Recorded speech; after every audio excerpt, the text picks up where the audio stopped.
Hello. Deanne Joy here. And I am popping in for live training Monday. It's my fave day of the week when I get to do live trainings. So it's Mindset Monday, live training day. And I am going to, hey Dorothy, so good to see you. Thanks for jumping on. I'm just going to share this out really quickly to my pages. Hey Renee, thanks for jumping on. All right, go. You guys let me know if you can hear me because I've been having a little bit of issues with my headphones. Can you give me a thumbs up if you can hear me okay? All right, and while we're doing that, let's see. I'm going to share.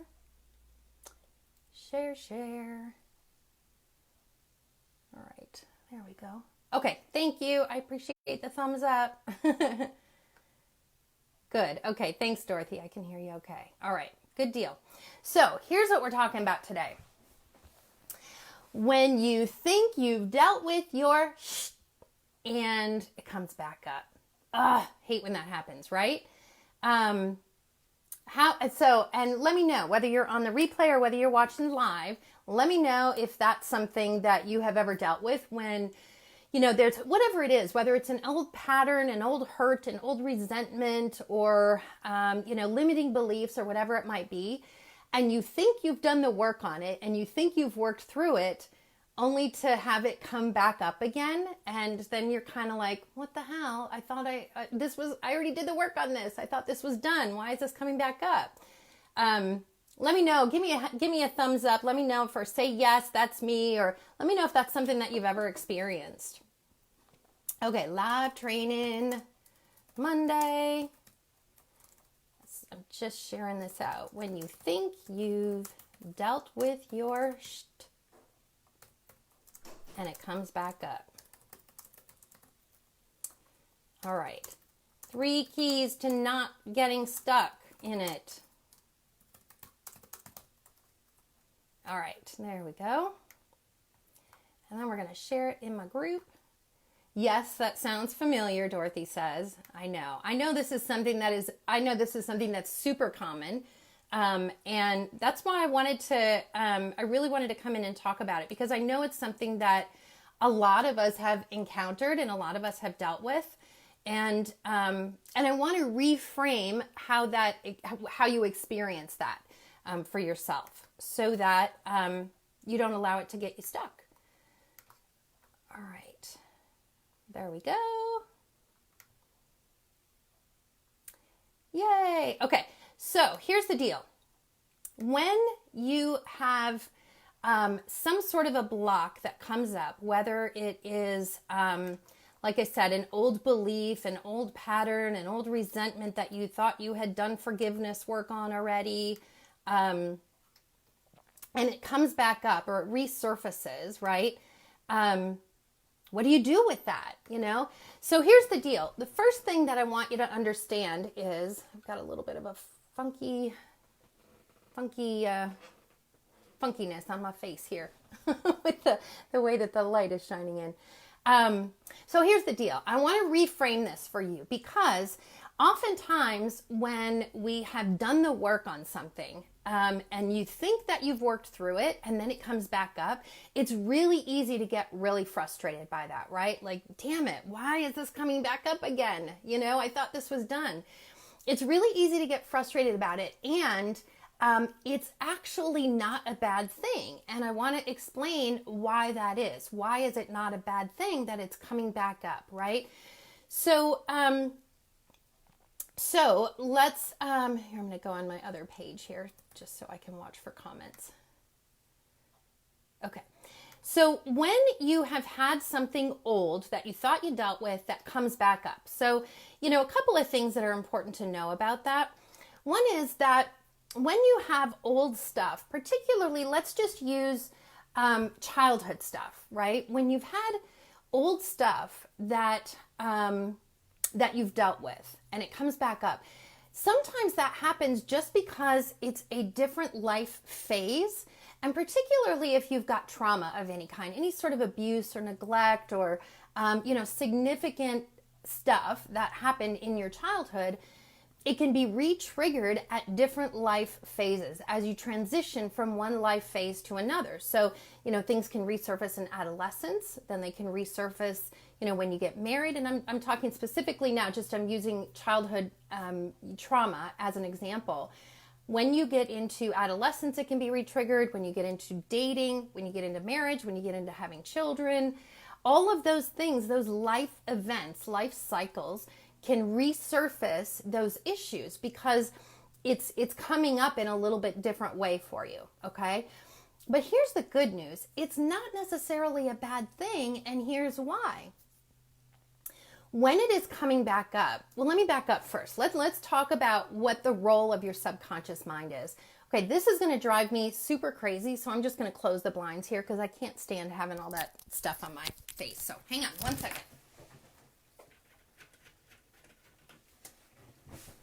Okay.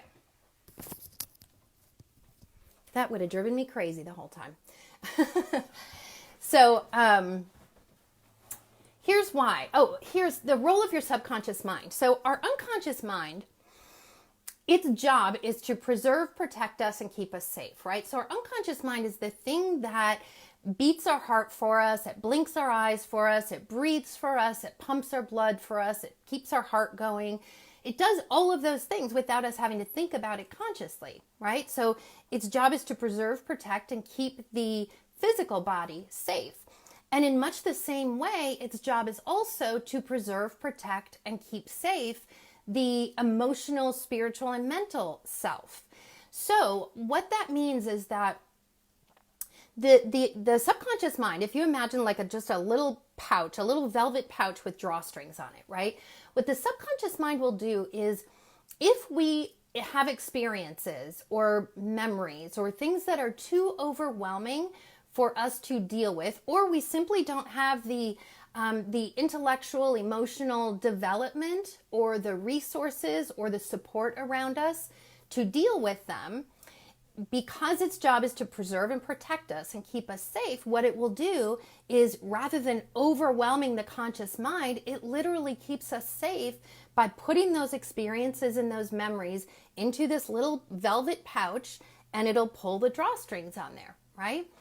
And it does that to keep us safe. If you have experienced childhood trauma at all, you know exactly what I'm talking about, because it's serving a very real purpose. At that time, its purpose is literally to keep us okay, to keep us intact, psychologically intact, because if we didn't shut it down at that time and we don't have the emotional, spiritual, intellectual development to deal with it, or the safety or resources to deal with it, it would be too overwhelming for the conscious mind. And so the subconscious mind, because it loves us, its job is to protect us and preserve us and keep us safe, puts those memories and experiences into this little velvet pouch and pulls the strings on them.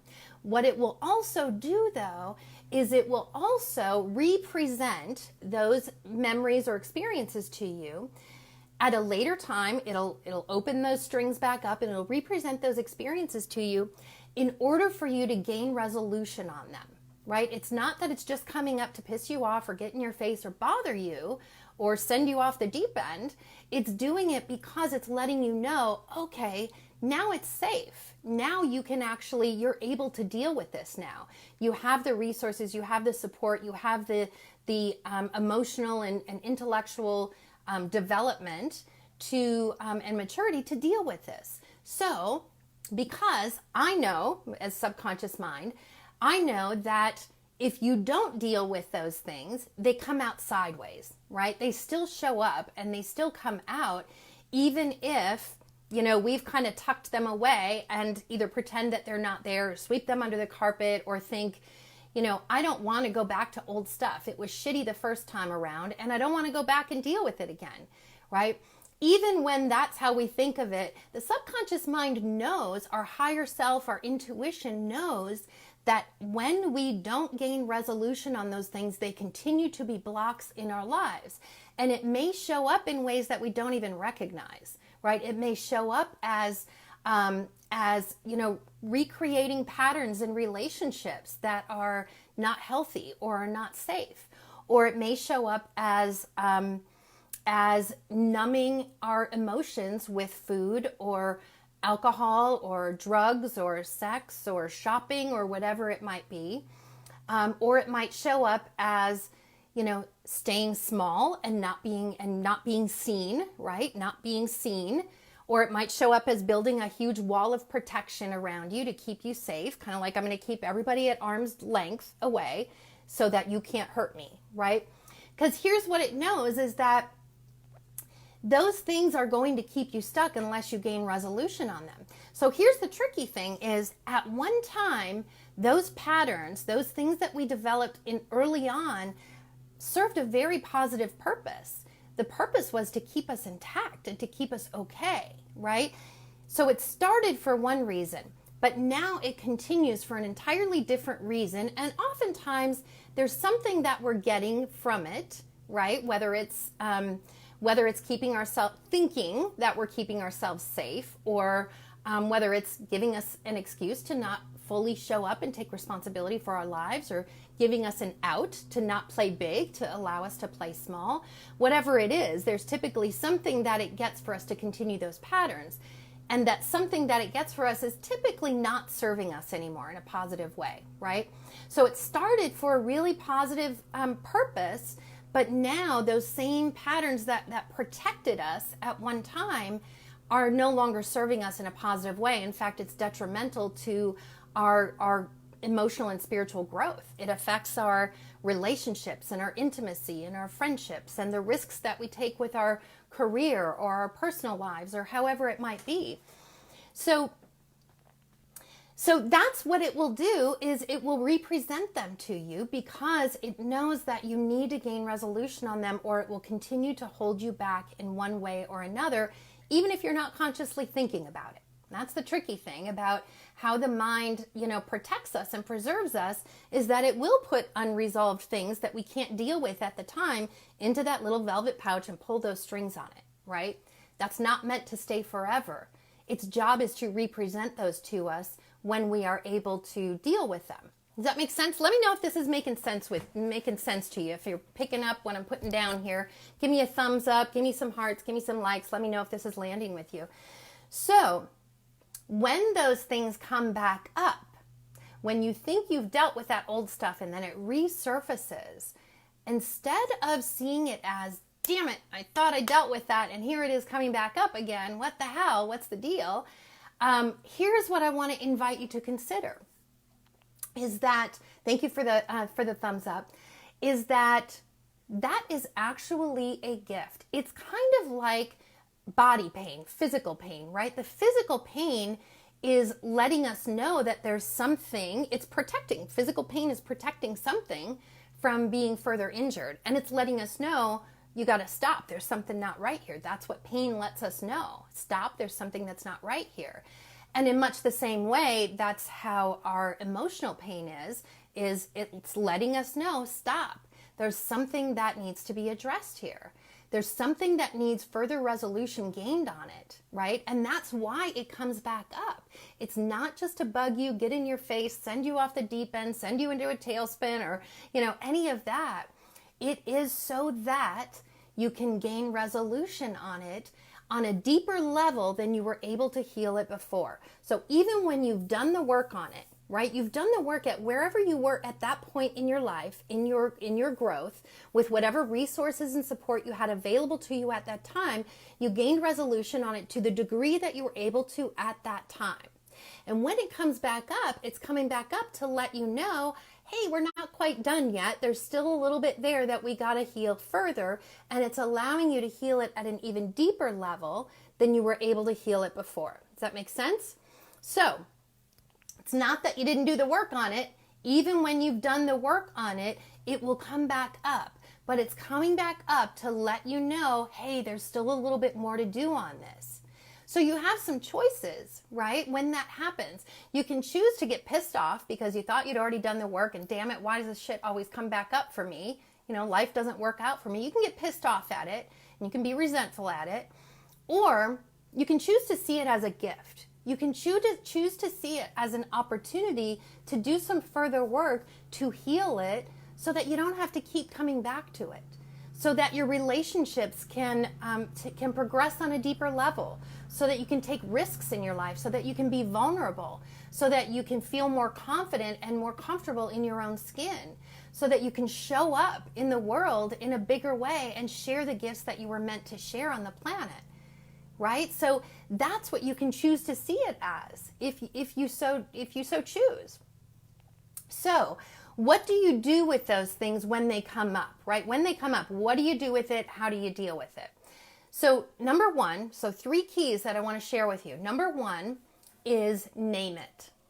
Name what the thing is. Call a thing, okay? Because when you are simply aware, it's simply calling your awareness to it. It's recognizing that, oh, it's there.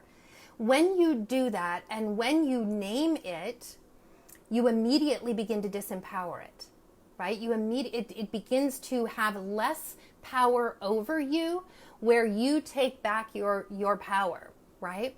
So name it and call a thing, and acknowledge it. Acknowledge that it's there, right? Because 85%, at least 85% of changing something that's not working for you is having the awareness that the thing needs to be changed. You cannot change what you don't acknowledge. You cannot. You can't change what you don't see. And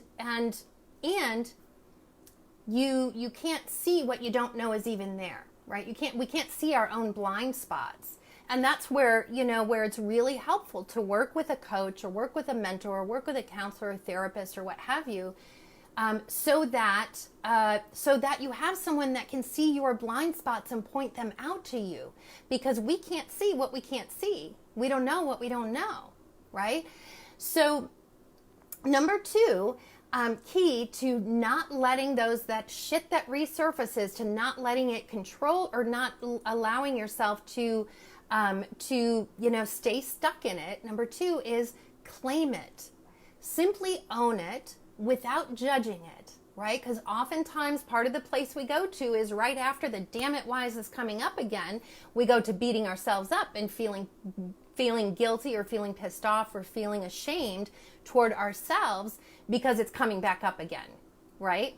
So, and let me know if you can relate to that. Give me some hearts or give me some likes, or let me know, yes, that sounds familiar. If you can relate to that, when it comes back up, not only are you like, why is it coming back up? But then you immediately go to, this is me, like I'm doing this.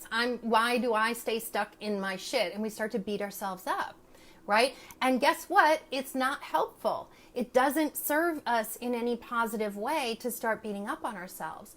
So number 2 is claim it and acknowledge it. Thank you for the hearts and the likes. I'm glad this is landing with you, and I get that you can relate to this.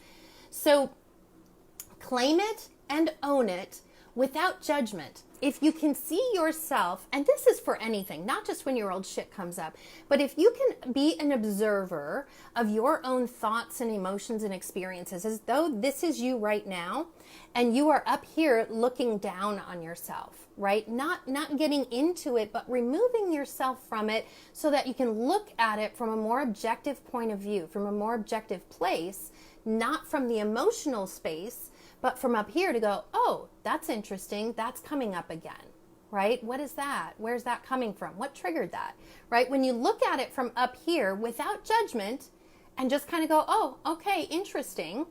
I noticed that. I notice you, coming back up.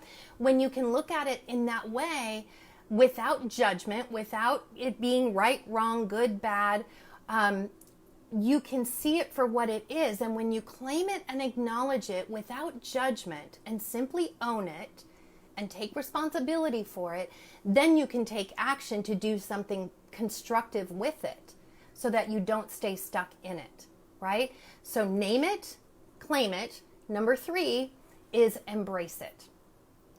And I know this is a tricky one for some of us, right? Because who the hell wants to embrace shitty stuff that you already went through? Nobody. Right? Who wants to embrace that? No, nobody. You don't want to re-experience pain. And I get that, right? But here's the thing. When you resist it, and resistance shows up as being below the line. Y'all have heard me talk about above the line is responsible, below the line is victim, right? And up here is, what it looks like when you're taking responsibility for your own life. That's being authentic, being honest, being, trusting and trustworthy and vulnerable and all those things. Below the line is victim. Life is happening to me, right? And that looks like shame, blame, justify, defend, all of those negative things. Resentment, resistance, revenge, all of those things are below the line, okay? So when you resist it in any of those ways that are below the line, you fall into victim to it. You fall into life is happening to me rather than life is happening for me. So and not only that, but you've heard me say this a bazillion and one times, what you resist persists. So when you resist it, when you get up against it, guess what? It's just going to continue to fight you back. It's trying to do you a favor. It's trying to give you the gift of letting you know, hey, there's still some work that needs to be done here. There's still some stuff that's unresolved. And when you resist it, it's pushing back, going, but wait, listen, I'm trying to tell you something. Right? That's when we miss the cosmic whispers and the cosmic taps on the shoulder and the cosmic nudges, right? And if we don't listen to them, the universe, God, spirit, our higher self, intuition, whatever you want to call it, it will push back and it will give us a pretty good shove, right? That might show up in some way in your life as things kind of getting dramatic or things not feeling there's a feeling of dis-ease in your life. And so if we continue to ignore that, then what spirit, God, the universe, your higher self, your intuition, again, whatever you want to call it, it'll hit you upside the head with a cosmic 2x4 to get your attention. So the more that you resist it, the more that it's going to fight back to get your attention, because that's its job. That's your subconscious mind. Its job is to preserve, protect you, and keep you safe, right? So it wants you to do the work to gain resolution on it. That's why it's bringing it up. So when you resist it, it's just going to push back, right? So rather than resisting it, if you can lean into it, right? You've already named it. You've already started to disempower it because you've already named it and you've already owned it. You've already claimed it.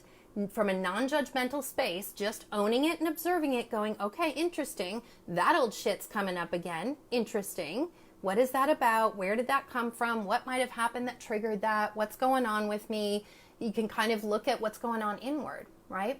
So you've already named it and claim it. When you lean into it, rather than resisting it, when you lean into it and see it as a gift, it is giving you the opportunity to heal on a deeper level than you were able to before. And when you can lean into it in that way, rather than resisting it, and simply allow yourself to be, just allow yourself to be, however you are, wherever you are, feeling it.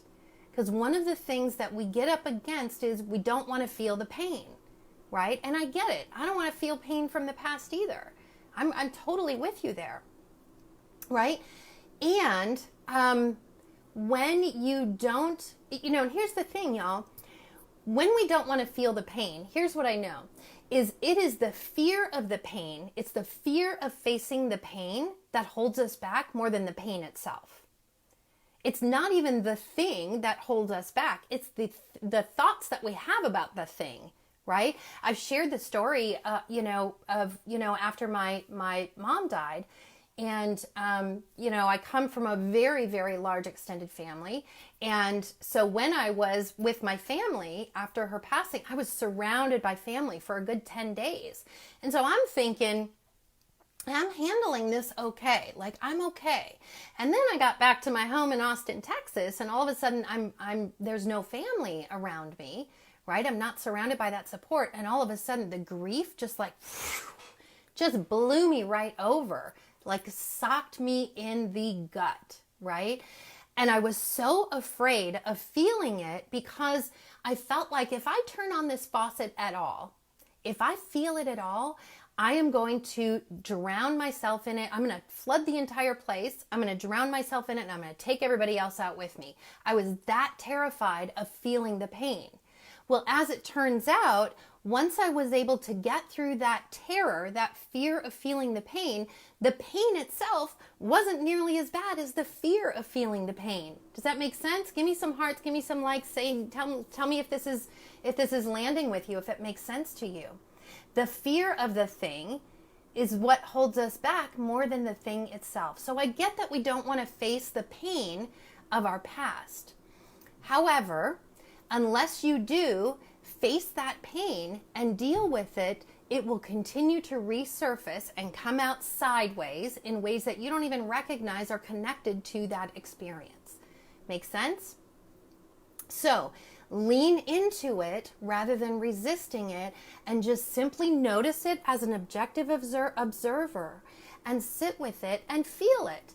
Because when you try to suppress it, when you try to push it down, when you try to shove it under the rug or brush it away or just avoid it, guess what? That subconscious mind, that its job is to love you, protect you, and preserve you and keep you safe, it's going to keep coming up because that's its job. It's going to keep coming up in one way or another.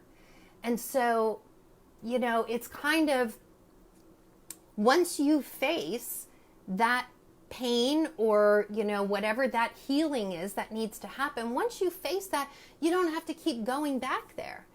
And there are ways that you can gain resolution and healing on those old wounds without having to relive them, right? And that's all of the stuff that I teach. Is working with the subconscious mind, not the conscious mind. It's not talking through things and reliving the pain that you've experienced, but it's bypassing the conscious mind and going straight to the subconscious. And the subconscious mind can make change like that. It can gain resolution and healing on things like that. So yes, it involves having to have some awareness of it. It doesn't necessarily mean that you've got to go back and relive the experience. There are ways to do that without triggering and getting into the pain of that, the intense pain of that experience. But you do have to acknowledge it, and you've got to name it, you got to claim it, and you got to lean into it. And reach out for help. If you are not able to gain resolution on it yourself, reach out for some support, reach out for help, get people around you. When we speak it out loud, I always teach my clients, journaling and speaking things out loud. When we keep things inside, it's sort of like it's keeping a secret, right? Because there's a reason that we don't share those things that we don't share. Because there's shame or there's blame or there's guilt around it, right? What are those things? Those are all below the line. Right? They're all in victim. Life is happening to me. So you can't get to responsible until you get out of victim mode and you start dealing with those things. So leaning into it and simply being with it, journaling about it and speaking it out loud, there is a power to getting those secrets, for lack of a better word, the things that we don't want to say out loud, the things that we don't want the rest of the world to know, the things that we have shame, guilt, or judgment around. When you speak it out loud, or when you even just write it in a journal and then burn the damn thing if you don't want to share it with anyone, it disempowers it, because you are claiming it, because you are naming it, and you are leaning into it and saying, okay, give me what you got. I'm here for some healing. Let's just write about it. Write whatever it is that's coming up. Write whatever is going on. Talk to someone that you trust that is willing to hold a space for you in non-judgment that gets where you're at. And that is really important, because not everyone deserves to know your secret. Not everyone deserves has earned for you to share your deepest, most vulnerable stuff with them. And it's not safe with everyone. So you got to know that if you choose to share it, that you're sharing it in a space that is supportive and non-judgmental, gets where you're at, and can hold a healing space for you. Okay? So be choosy about with whom you choose to share. Do that in a safe space. So that is what that's how, when your shit comes back up, that's how it is actually there to help you. And the 3 keys to not allowing yourself to get stuck in it, again, are name it, claim it, name it, just calling a thing, acknowledging that it's there, claiming it, taking responsibility for it, and just noticing it from a perspective up here, like you're watching yourself, just noticing it and paying attention to it and acknowledging it, right? And embracing it, leaning into it, and allow yourself to lean into, because it's not the pain itself that's going to hold you back. It's the fear of feeling the pain itself that's going to hold you back. What you will find oftentimes is that the pain itself of it coming up is not nearly as scary as you made it up in your mind, right? So, and again, there are tools and techniques and strategies and things that you can do to not have to go back and relive it and to not stay stuck in it. And those are all the tools and techniques and strategies that I teach. So, so if you want to know more about how to, when those things come up, how to process them, how to deal with them in a healthy, constructive way, then I encourage you to reach out to me. Let's touch base. Let's do a complimentary introductory breakthrough session so that you can get a sense for tools that are really, really effective, that are simple, and are easy to implement, right? It doesn't mean that the process is going to necessarily be easy, but they're simple tools to implement, and it doesn't require having to go to a professional necessarily to do it with you. Once you learn how to do it, then you can do it on your own. Okay, so if that's something you'd like to learn more about, by all means, reach out to me or schedule an intro breakthrough session. I'll put the link in the post or in the comments, and you can feel free to do that.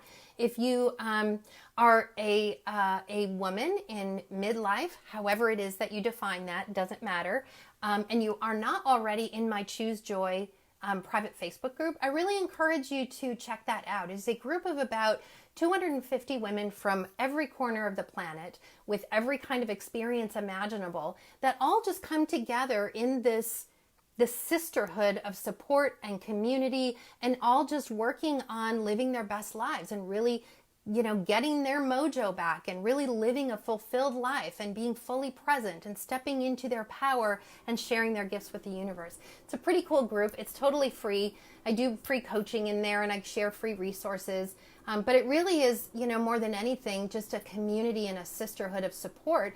Because one of the things that I know that holds us back, that holds women in particular back, is that we judge our experience and we think that we're the only ones going through what we're going through. And when you find out that indeed you're not crazy, that everyone else is going through the same thing, it immediately, again, it begins to disempower it. It begins to take away its power over you so that you can take your power back and really step into that and live the life that you were meant to live here. A life of greatness and fulfillment and joy and peace and abundance. That's why we're here. That's what we're meant to have, right? All right, y'all. Share comments. Let me know if this is something that resonated with you. If this is something that resonates with you, I encourage you to share it. Share it on your timeline, because what happens when you do that, when you like, when you comment, when you share, Facebook pushes things out to more people, so the message is more visible. And what it does is it just brings more really cool, powerful, deserving women into the community doing this kind of work, and it creates a ripple effect of change and transformation on the planet. So simple as that. That's how you can do your part. Just simply share it. Like, comment, and share so that more people can see the message. All right? All right, y'all. Peace and blessings. Have a wonderful week. I am going to be heading to a retreat for 5 days from Wednesday to Sunday. So I will be pretty much off the grid and coming back refreshed and renewed and ready to rock and roll. So we'll talk to you soon. Peace and blessings.